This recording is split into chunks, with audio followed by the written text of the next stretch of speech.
Aurelia Audiobooks presents The Chromatic Ghosts of Thomas by Ellis Parker Butler. Our cat Thomas was very sensitive. I never knew such a sensitive cat as Thomas was. The slightest harsh word seemed to hurt his feelings and put him into a fit of the dumps. And if anybody scolded him, he would sob once or twice, then burst into tears. My wife and I tried to be gentle and kind to Thomas, but when a cat has such abnormally sensitive feelings as that, one is almost every minute doing something inadvertently to wound them, and Thomas seemed to be everlastingly looking for something to take to heart.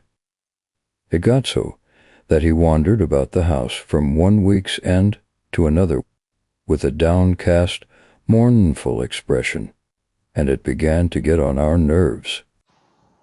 Time and again I made up my mind to speak to my wife about it, and then I would remember how kind and loving, faithful Thomas had been when he was a kitten, and I would try to soothe my nerves by playing on my violin. But whether it was the material of which the violin strings were made, or something else, this would hurt Thomas's feelings too, and he would sit and look at me, oh, so sadly, until I would have to weep also, and then my wife would come in and, seeing both her darlings in tears, would fall to crying. We were very, very unhappy, and all because Thomas was so ridiculously sensitive. I stood it until one day, when he had been more than unusually moody. He had taken offense at some fancied slight early in the morning, and all day he had sat with a frown on his brow, not saying a word to me, nor answering me when I spoke to him. I said nothing until evening, and then, being sure that Thomas had fallen asleep on our best silk damask chair, I spoke to my wife about it. I told her plainly that I was becoming a nervous wreck on account of that cat's feelings. I said that either I would move out and leave the house to Thomas, or that Thomas must move out and leave the house to me, that his moods were too moody, and that his permanent melancholy was beginning to tinge my writing, and that if I lost any more of the blithe joyousness that was my principal hold on the public, I would lose my popularity. No one would want my writings, and we should all starve. I can see now that I was a little too vehement. My mind was very much wrought up over the matter, and I may have spoken louder than I had intended. At any rate, Thomas suddenly jumped from the chair and walked dejectedly from the room. At the door he stopped and gave me one reproachful glance, and then we heard him push open the screen door and go out onto the kitchen porch. My wife and I sat for a minute in silence. The awful significance of what I had done came upon me. Never before had I outspokenly told my feelings regarding Thomas in his hearing. "Edward," said my wife, "I fear you have mortally offended Thomas."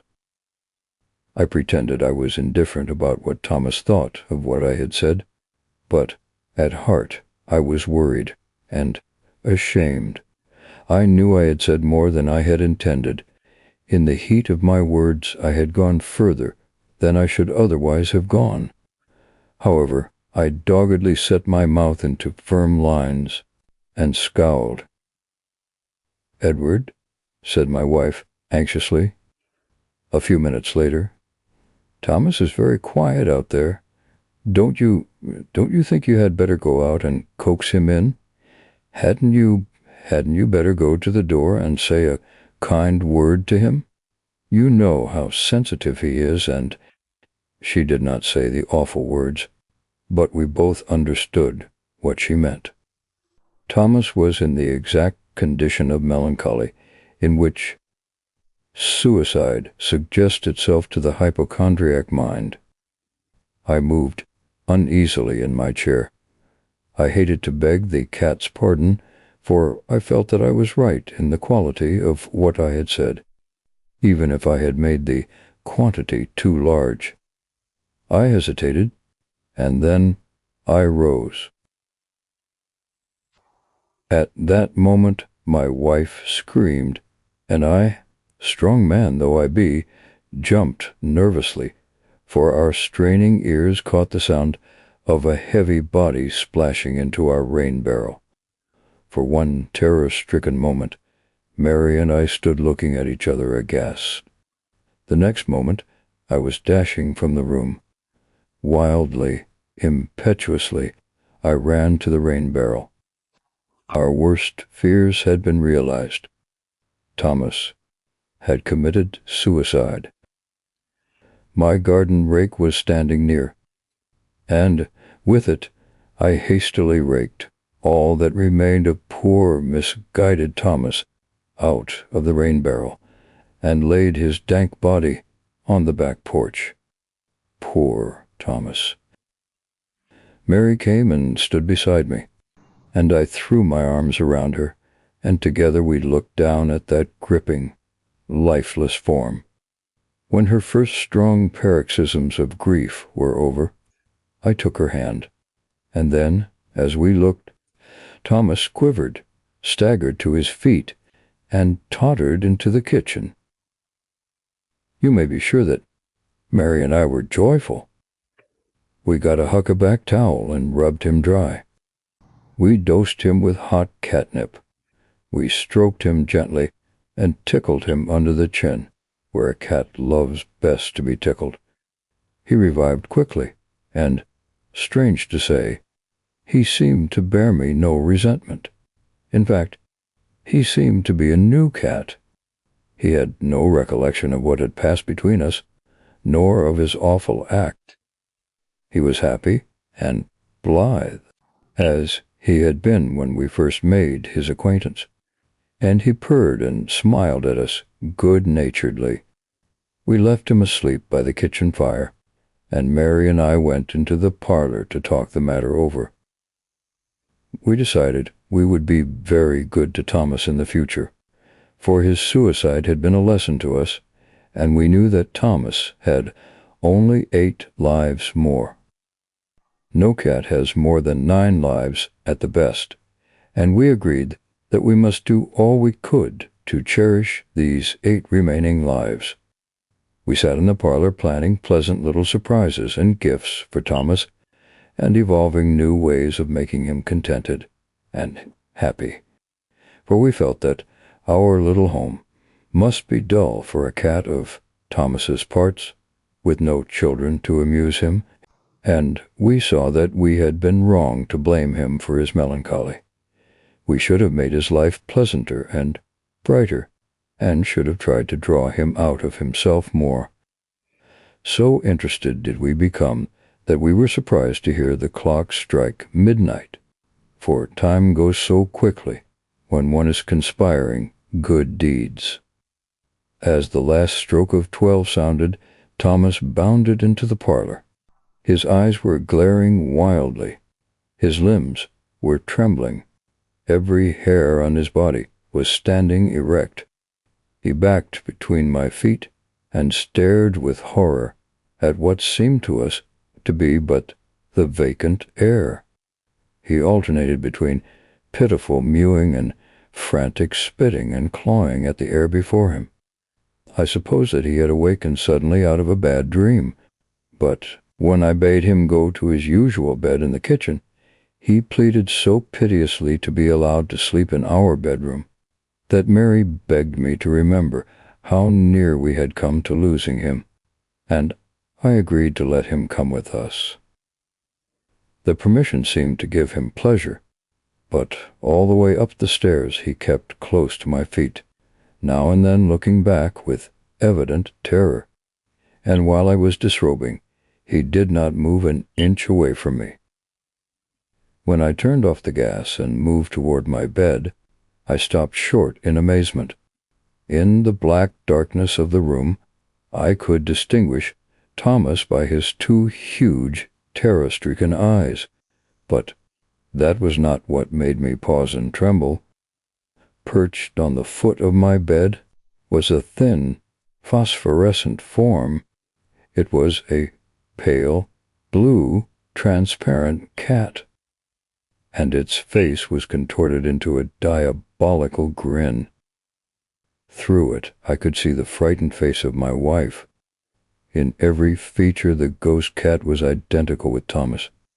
It was, indeed, the ghost of Thomas's first life, returned to haunt him. I do not, or did not then, believe very much in ghosts. I have always been willing to admit that there were ghosts, but that a man of any stamina should be afraid of them seemed to me the utmost folly, and I took a hairbrush and tried to brush the blue cat ghost off the footboard of my bed. But the ghost cat would not vanish. The brush passed through it as it would have passed through a moonbeam. I blew at the ghost, and it flickered as a flame flickers in a draught. But it remained where it had been. If anything, it glowed with a brighter blue. Thomas had jumped upon the bed and was cowering in my wife's arms. My own hair and my mustache were standing erect, and the hairs of my mustache tickled my nose and made me sneeze repeatedly. I sneezed right through the cat ghost each time, and this bent him into odd curves, twisting his infernal grin into horrible caricatures of Thomas's sweet face. I tried every antidote for ghosts of which I had ever read, but without the least success, and finally I lighted the gas again, which dissipated the cat ghost so far as Mary and I were concerned. I thought I could see a thin blue haze above the footboard, just where the cat ghost had been. To Thomas, however, the blue ghost remained perfectly visible, as we knew by the manner in which he trembled all night as he lay between Mary and me. I was very thankful that he was a cat instead of a pig, for his hair remained permanently erect, and if he had been a pig his bristles would have stuck out like those on a hairbrush, and would have made sleep impossible for us. I hoped that the ghost cat would depart with the rising of the sun. But although to Mary and me it was quite invisible, the actions of Thomas told us plainly as possible that the ghost of himself was still hunting him. All that morning Thomas walked sideways, spitting and scratching at the thin air, where we knew the ghost cat must be walking beside him, and occasionally he would make wild dashes around the room, or seek to climb the smooth side of the hall, or hide his head under a hassock. As the day wore on, he became exhausted, and he finally fell into a troubled sleep.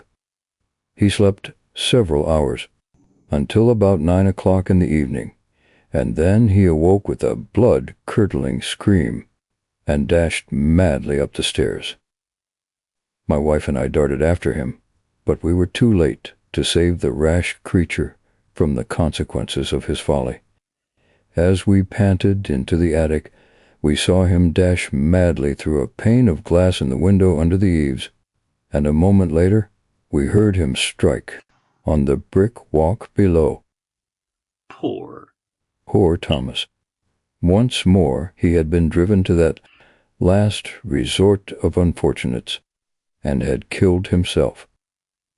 I threw my arms around Mary, and when her first strong paroxysms of grief were over, I took her hand, and together we wended our way downstairs, and opened the door. There was a dogged look as Thomas entered the hall, a look of hopeless, spiritless woe that was only broken when he sprang, striking out viciously at the ghost, now to one side and now to the other. I thought it best, then, to speak to Thomas as one man should speak to another. I told him that he was not playing the part of a man, that he should bear up and be brave, that men had been haunted by ghosts before and had lived to be happy, and that he should try to conquer his hatred and fear of the blue ghost and bear with it. But Thomas only crept closer to Mary's skirts and refused to be comforted or to have his fears allayed. That night a second ghost of Thomas took its place on my footboard beside the first. There was no question then that Thomas had lost the second of his 9 lives, and that he had but 7 left. And before I got into bed, I gave him a good lecture on the necessity of taking good care of the few precious lives he had left. But his attention was not on what I was saying, and that can hardly be wondered at, for the second ghost on my bed was as like the first one as one pin is like another, and both were as like Thomas as could be. But the second ghost was, instead of being blue, a rich, vivid red. The 2 ghosts prowled back and forth, walking through each other, and if I had not been possessed by a shuddering chill, I should have been highly amused, for when the 2 ghosts walked through each other, the red and blue combined. They formed a rich purple. I might with honesty say that I have never seen a blue cat ghost before, nor even a red cat ghost, but I can take my oath that neither I nor my wife nor Thomas had ever seen a purple cat ghost. It was trying for Mary and for Mary, but think what it must have been for Thomas, considering that these were ghosts of himself. I will not extend this story needlessly.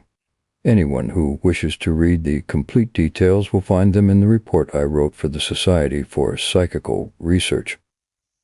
I cannot, I fear, make the story as amusing as it would be if it were the work of fiction.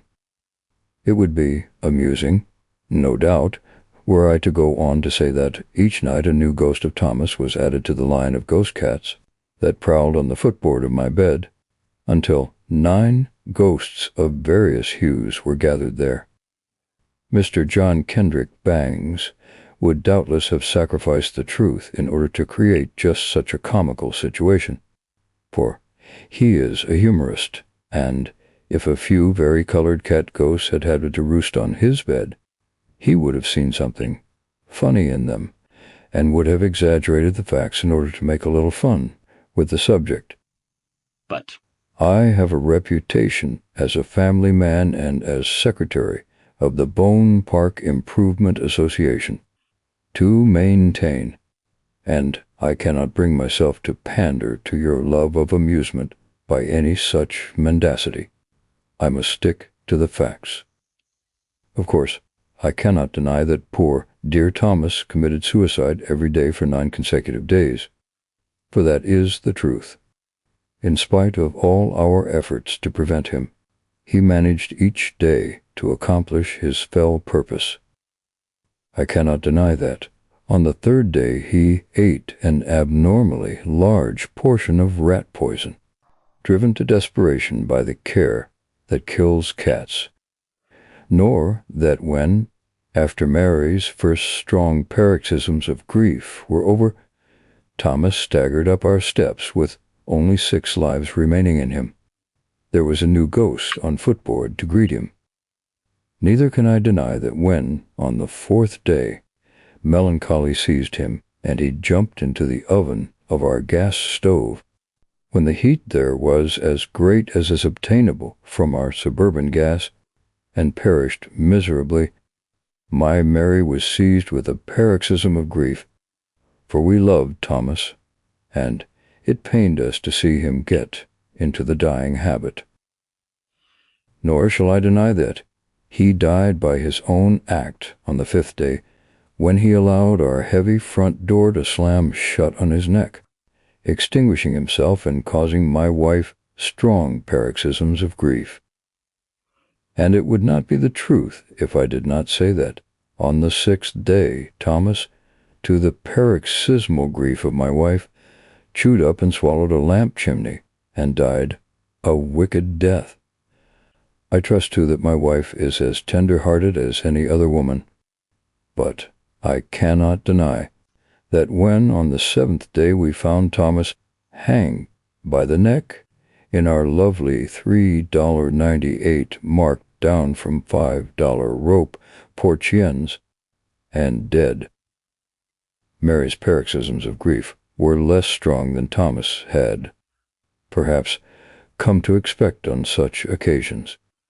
I claim that no woman can be expected by any reasonable cat to keep up a high standard of paroxysms of grief day after day without falling off a little in energy from time to time.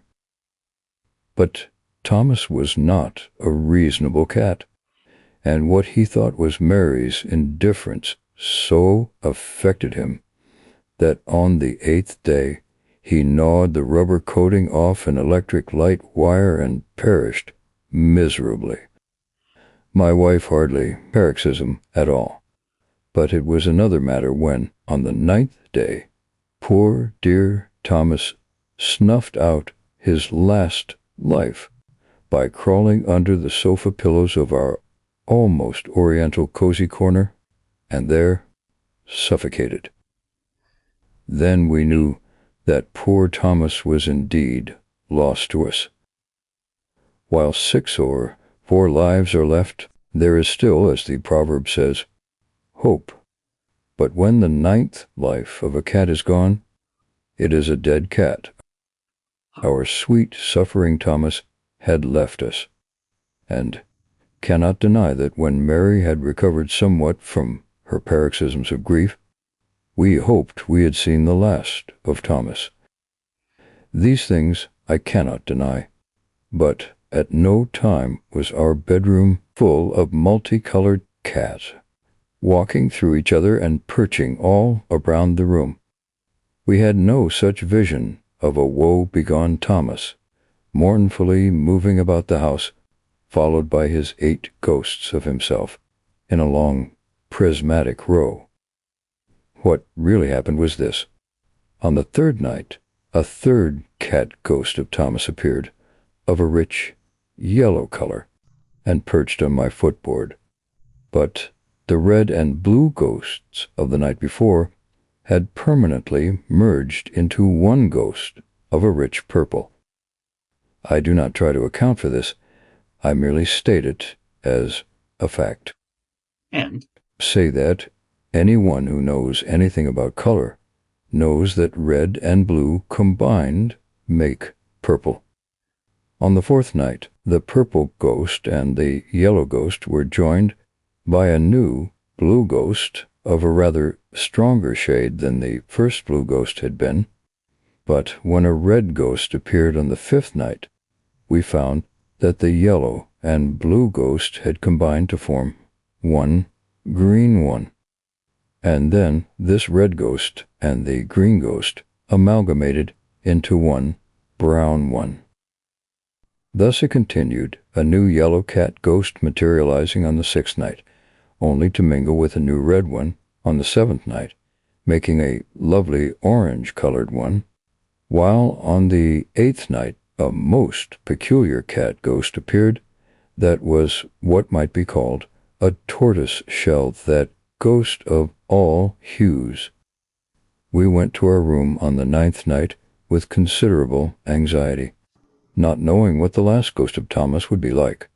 But we found that all the ghosts had combined to make one single ghost of spotless purity, a white, iridescent ghost with a white, iridescent grin that faded away into the air and disappeared entirely.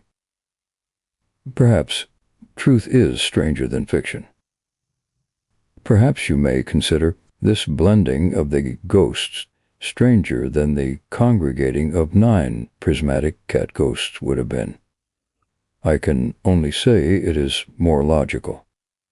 For several days after Thomas, for the last time, left us so abruptly, cut down for the 9th time in its prime, my wife and I discussed the matter, but we could make nothing of it, and It was at her suggestion that I wrote out the whole story and laid it before the Society for Psychical Research.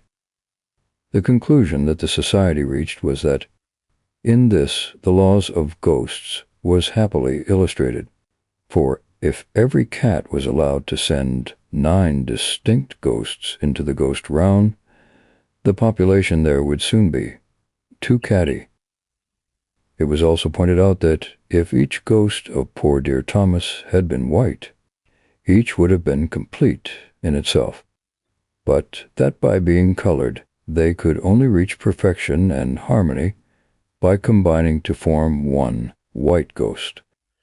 The Society also asked us to let it know if we were haunted by Thomas in his new and white form, but we have had nothing to report.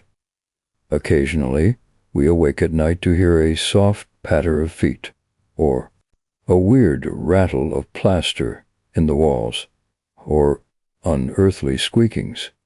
But while I am persuaded that these are due to the death of Thomas, I do not believe they are ghostly manifestations. I know they are rats. The end. Thank you very much for watching. Please don't forget to subscribe our channel for more videos.